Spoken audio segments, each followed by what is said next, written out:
한 절 말씀만 우리 합독하도록 하겠습니다. 열왕기상 17장 1절 말씀입니다.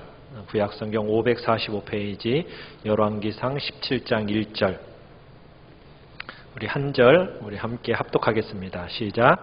길르앗에 우거하는 자 중에 디셉 사람 엘리야가 아합에게 말하되 내가 섬기는 이스라엘의 하나님 여호와께서 살아계심을 두고 맹세하노니 내 말이 없으면 수년 동안 비도 이슬도 있지 아니하리라 하니라. 아멘.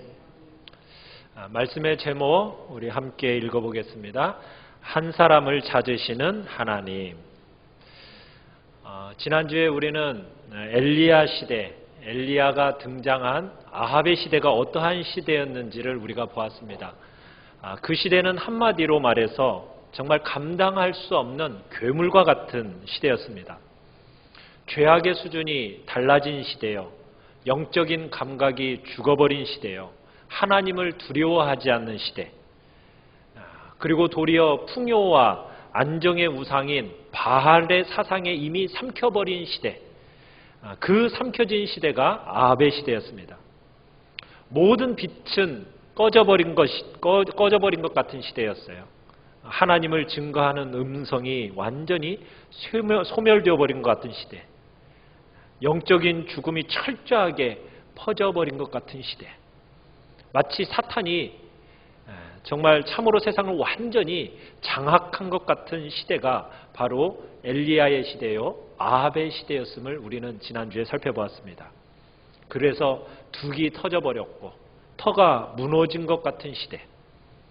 자, 그런 시대에 과연 하나님은 어떻게 하실까? 하나님은 무엇을 준비하고 계셨을까? 16장은 그런 심각한 질문을 던져놓고 막을 내렸습니다. 그런데 오늘 17장, 이 17장이 기다려지는 이유는 그런 시대 속에서 과연 하나님은 어떤 해법을 내놓으실까? 우리는 그것을 기대합니다. 자, 그 해법은 과연 무엇이었습니까? 하나님께서는 과연 어떤 해법을 나타내고 계십니까? 17장 1절 시작하면서 딱 한 사람이 걸어 나오고 있습니다. 그 사람이 대답입니다. 무대의 커튼이 쫙 열리면서 커튼 뒤에서 나타난 단 한 사람. 그 한 사람은 누구입니까? 엘리야입니다.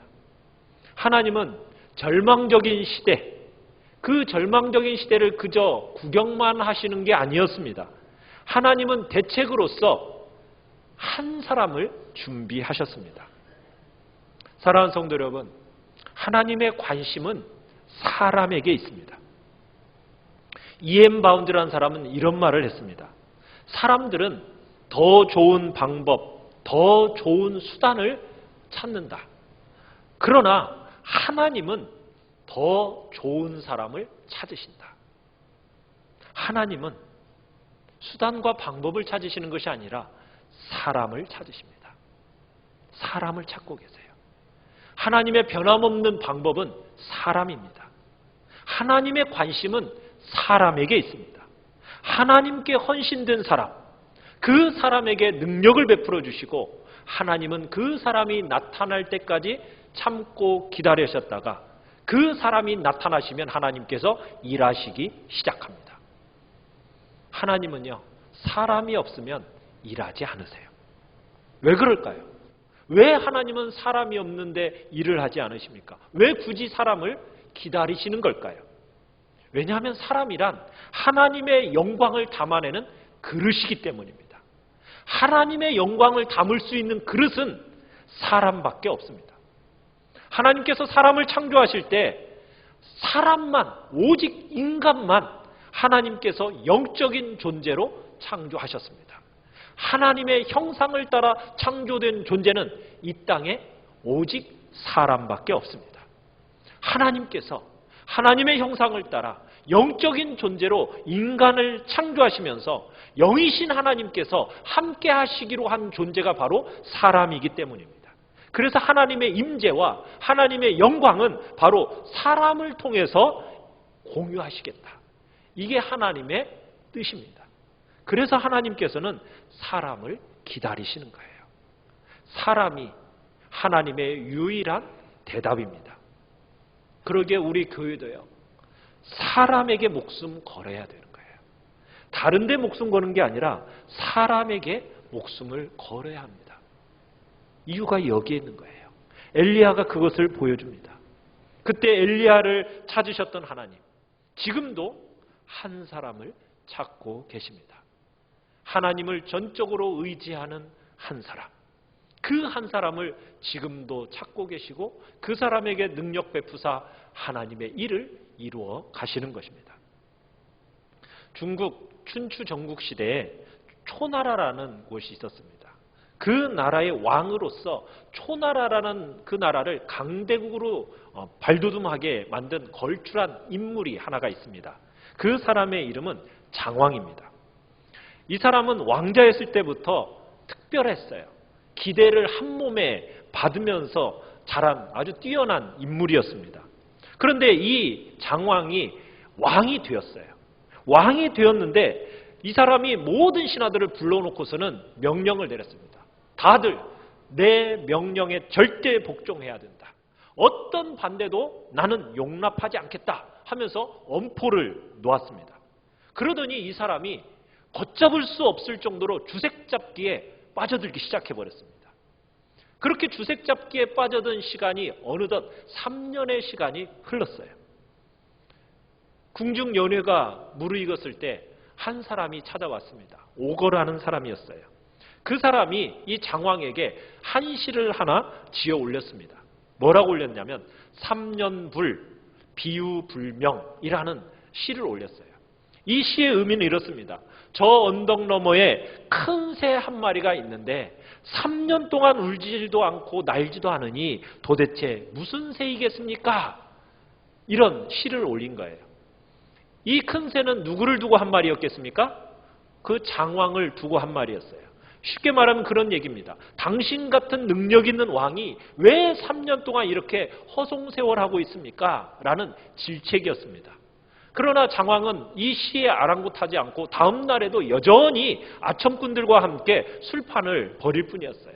이에 크게 실망한 오거는 한숨을 내쉬면서 자리에서 물러나고 말았습니다. 그러자 이번에는 소종이라는 인물이 장왕 앞으로 나왔습니다. 그리고는 왕 앞에 무릎을 꿇고 울면서 호소하기 시작했습니다. 지금 이 나라가 질서가 무너진 채 도탄에 빠져 있습니다. 초나라가 이렇게 된 것은 모두 폐하가 제 역할을 하지 못했기 때문입니다. 폐하가 역할을 제대로 하지 않았기 때문에 지금 이렇게 되었습니다. 폐하, 지금도 늦지 않았습니다. 정신 차리십시오. 이 나라와 이 백성을 살펴주십시오. 이렇게 소종이 직언을 올렸습니다. 그러자 이 장왕이 노발대발을 했습니다. 막 경로를 추스리지 못한 채 엄청난 화를 냈어요. 그런데 이 소종이라는 사람이 굴하지 않고 계속해서 얘기했어요. 어차피 이대로 가면 이 나라는 결국 의적의 손에 망할 것이고 그렇게 되면 소종 자신은 요직에 있는 자로서 결국에는 자기도 죽게 될 것이니 이리저리나 차라리 장왕의 손에 내가 죽겠다 하면서 그 사람에게 목숨 걸고 직언을 한 겁니다. 그리고는 왕 앞에서 고개를 떨군 채 대성통곡을 하기 시작했답니다. 바로 그 순간 이 장왕이 자리에서 벌떡 일어나더니 이 소종이라는 사람을 향해서 걸어왔습니다. 그리고는 소종의 손을 꽉 잡고 이렇게 말했다고 합니다. 왜 이제야 오셨습니까? 내가 당신 같은 사람을 얼마나 기다렸는지 압니까? 나는 당신 같은 신하를 찾기 위해서 일부러 망나니 같은 짓을 하면서 3년을 기다렸습니다. 왜 이제야 오셨습니까? 소종의 손을 잡은 장왕의 심정.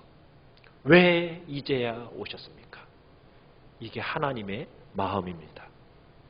장왕이 충직한 신하 찾는 마음과 비교할 수 없는 간절한 마음. 그 마음으로 하나님은 지금 온 세상을 두루 살피시면서 사람을 찾고 계십니다. 당신의 영광을 담을 그릇, 그 그릇을 지금 찾고 계시는 거예요. 그가 바로 엘리야였던 겁니다. 하나님은 영적으로 가장 어두운 시대에 엘리야를 찾아서 빛을 발하게 하셨습니다. 이 시대도 마찬가지입니다. 어두운 캄캄한 영적으로 모든 것들이 무너져 내리는 것 같은 이 시대에 하나님은 찾고 계십니다. 하나님의 손에 붙들려서 정말 빛을 밝힐 자 누구인가? 우리 사랑하는 성도 여러분들이 각자가 이 주님의 부름 앞에 응답하는 은혜가 있기를 간절히 축원합니다. 그렇다면 하나님께서 그토록 기다리신 사람, 과연 어떤 사람이겠습니까? 엘리야는 어떤 사람일까요? 엘리야는 오늘 그런 얘기를 합니다. 17장 1절에서 그렇게 얘기해요. 내가 섬기는 이스라엘의 하나님 여호와께서, 이렇게 시작을 합니다. 나의 섬기는 이스라엘의 하나님 여호와. 여기서 이 이름으로 맹세를 하면서 어떻게 보면 날벼락 같은, 정말 마른 하늘의 날벼락 같은 심판의 메시지를 전하고 있습니다. 여기서 내가 섬기는 이라는 섬기다라는 표현은 기본적으로 서다라는 뜻입니다. 서다. 그러니까 좀 더 문자적으로 번역을 하면 이런 의미예요. 내가 그 앞에 서 있는 이스라엘의 하나님. 그러니까 지금 엘리야는 나는 이스라엘의 하나님 앞에 서 있습니다. 지금 이렇게 얘기하고 있는 겁니다. 우리가 1절의 해석을 이렇게 다시 해석할 수가 있어요. 이스라엘의 하나님은 주가 되시며 그 하나님은 살아계시는 분이시다. 그리고 나는 바로 그 살아계시는 하나님 앞에 서 있다. 그러므로 내 말이 없으면 수년간 이슬도 비도 오지 않을 것이다. 지금 엘리야는 이렇게 말하고 있는 겁니다. 자, 그러면 여기서 우리가 중요한 사실을 하나 발견하게 됩니다. 지금 엘리야의 하나님은 살아계시는 하나님이라는 거예요. 현재 살아계시는 하나님. 당연한 말이죠. 우리는 살아계시는 하나님, 당연한 말처럼 여겨지지만 이 당시 이스라엘 백성들에게 있어서는 당연한 말이 아니었습니다. 이 당시 이스라엘 백성들에게 있어서 여호와 하나님이라는 존재는 그저 이름뿐인 하나님이었어요. 그런데 지금 엘리야가 뭐라고요? 하나님, 그는 지금도 살아계시고 지금도 일하고 계십니다. 엘리야는 그렇게 얘기하고 있는 거예요. 여러분, 이 생각이 이스라엘 백성들에게는 이미 희미해진 상태가 너무나 오래된 상태였어요. 한마디로 이스라엘 백성들에게서 하나님은 죽은 하나님이었던 거예요. 그러나 엘리야의 하나님은 어떤 하나님이시라고요? 살아계신 하나님. 지금도 말씀하시고 지금도 역사를 주도하고 계시는 하나님. 엘리야는 그런 하나님을 믿었습니다. 그런데 더 중요한 게 있습니다. 그것은 바로 살아계신 하나님을 엘리야는 현재 생생하게 의식하고 있다는 사실입니다. 그저 머리로만 인정하는 게 아닙니다. 엘리야는 생생하게 실제로 의식을 하면서 하나님을 얘기하고 있는 거예요. 뭐라고? 내가 그분 앞에 서 있다. 나는 지금 하나님 앞에 서 있다. 지금 이렇게 얘기하고 있는 겁니다. 그러니까 엘리야는 살아계신 하나님, 그분 앞에서 지금 그분의 면전 앞에서 내가 지금 서 있습니다. 바로 신전의식. 하나님 앞에서 사는 의식. 하나님의 임재를 느끼는 의식. 그 임재의식을 엘리야는 철저하게 가지고 있었던 거예요. 지금 엘리야가 누구 앞에 서 있는 거죠? 지금 아합이라는 절대 군주 앞에 서 있는 겁니다. 그런데 아닙니다. 엘리야는 지금 아합 앞에 있다고 얘기하는 것이 아니라 지금 자신은 누구 앞에 서 있다라고 얘기하고 있어요? 하나님 앞에 서 있다라고 얘기하고 있어요. 사람이 눈치채지 못할지라도 엘리야는 하나님을 생생하게 의식하면서 나는 지금 하나님 앞에 서 있다 이렇게 얘기하고 있는 겁니다. 여러분, 절대 군주 이 아합의 사람 앞에서 전혀 주눅들지는 않아요. 여러분, 옛날에 그 절대 군주 앞에 선다라는 것은 오금이 저릴 일입니다. 그 앞에서 주눅들지 않을 사람이 어디가 있겠어요? 자기 말 한마디면 모든 사람이 죽어나가는 그 시절에 그 절대 권력자 앞에서 정말 이 엘리야는 무시무시한 말을 하는 거예요. 내 말이 없으면 수년 동안 비도 이슬도 오지 아니하리라. 딱 이렇게 선언하는 겁니다. 엘리야가 뭐 인간적으로 대단한 권세를 지닌 사람이라서 지금 이런 얘기를 하는 걸까요? 아닙니다. 엘리야는 단지 어떻게 보면 대단하지 않은 출신이에요. 뭐라고 엘리야를 설명을 하고 있습니까? 길르앗에 우거하는 자 중에 디셉 사람 엘리야, 이렇게 설명을 하고 있습니다. 엘리야를 소개하는 이게 전부예요. 여러분, 성경에서 보통 사람을 소개할 때 어떻게 소개하던가요? 보통 아버지를 언급하고 소개를 합니다. 누구누구의 아들, 아니면은 유력한 가문일수록 그 대가 높아져 가죠. 누구누구의 아들이요, 누구의 손자요, 누구의 현손이요, 이렇게 길어지는 것이 유력한 가문일수록 이게 성경에서 누가 한 사람을 소개할 때 나오는 이야기입니다. 그런데 엘리야는 지금 그 흔한 족보, 지파에 관한 언급조차 없습니다. 엘리야가 앞에 나타났을 때 어디에서 무엇을 했는지, 어느 집과 어떤 집안의 출신인지, 나이는 몇 살인지, 누구에게 사사를 받았는지, 뭐 훈련을 받는지 그런 내용이 하나도 없어요. 단지 태어난 곳이 어디래요? 디셉 사람 하니까 디셉이라는 곳이 고향이라는 거죠. 그런데 이 디셉이라는 곳은 오늘날 장소도 확인되지도 않는 장소입니다. 그가 거주했다고 하죠. 우거했다고 하는 길르앗. 이 길르앗이라는 곳은 어떤 곳이냐면 요단강 건너편에 있는 거칠고 험한 시골입니다. 그러니까 엘리야는요, 한마디로 말해서 뭐 드러내 보일 것도 없는 그런 족보나 경력이 없는 사람이에요. 어떻게 보면 엘리야는 산골 속에 묻혀있던 인물입니다. 그런데 그런 인물이, 인간적으로 별 볼 일 없는 그 인간이, 사람이 지금 어떻게 해요? 이스라엘의 민족적인 위기가 지금 가득한 이 시점에 역사적인 무대에 갑자기 등장하는 겁니다.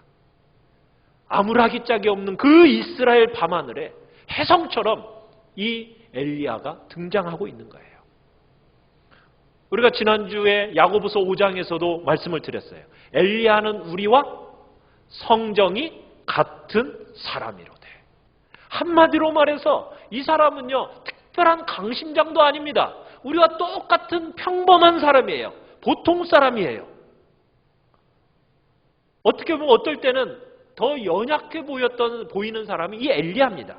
그런데 이 엘리야가 절대 군주 앞에서 당당하게, 그것도 무시무시한 말을 그렇게 하고 있다는 거예요. 그 이유가 무엇일까요? 그 이유가 뭐예요?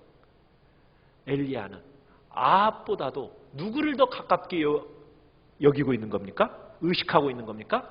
하나님을 더 가깝게 의식하고 있었기 때문에.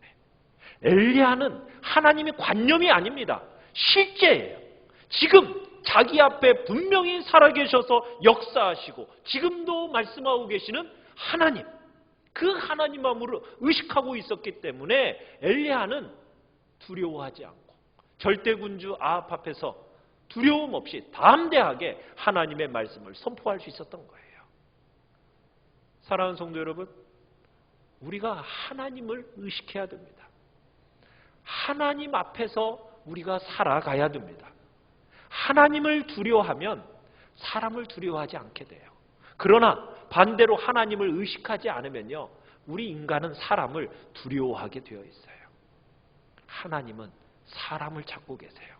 어떤 사람이요? 하나님 앞에서 살아가는 사람, 하나님을 의식하고 살아가는 사람, 살아계신 하나님 앞에서 살아가는 그 한 사람을 찾고 계십니다. 모세, 왜 모세가 그렇게 유명하고 그리고 그 모세가 쓰임 받았습니까? 모세가 실력이 좋아서였습니까? 모세의 리더십 때문이었나요? 그것도 중요하죠. 그러나 더 중요한 게 있어요. 우리 신명기 34장 10절을 한번 찾아보겠습니다. 신명기 34장 10절.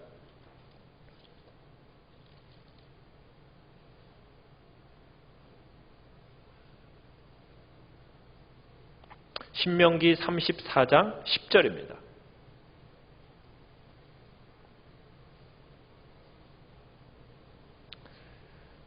자, 자, 같이 읽겠습니다. 시작. 그 후에는 이스라엘에 모세와 같은 선지자가 일어나지 못하였나니 모세는 여호와께서 대면하여 아시던 자요. 모세는 어떤 사람이었다고요? 하나님께서 대면하여 아시던 자요.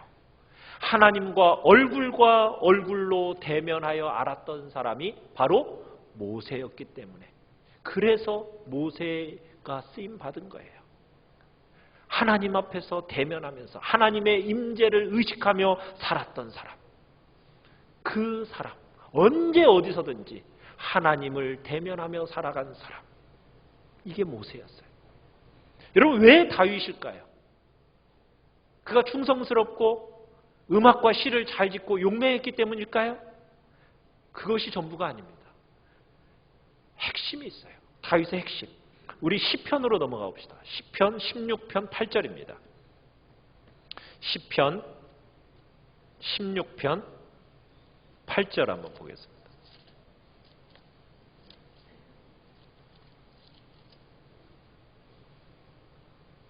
시편 16편 8절입니다. 같이 읽겠습니다. 시작. 내가 여호와를 항상 내 앞에 모심이여 그가 나의 오른쪽에 계심으로 내가 흔들리지 아니하리로다. 여러분, 이것이 다윗의 인생이었습니다. 하나님의 임재를 놓치지 않았어요. 그래서 다윗이 두려워했던 것은 딱 한 가지였습니다. 제발 주님의 임재를 제게서 거두지 마옵소서.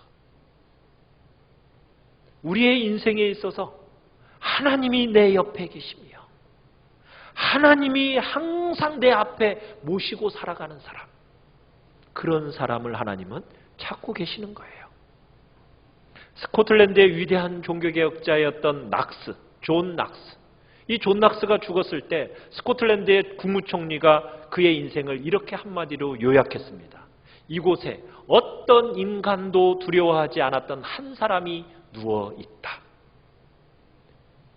이 사람이 강심장이었기 때문에 그랬겠습니까? 아닙니다.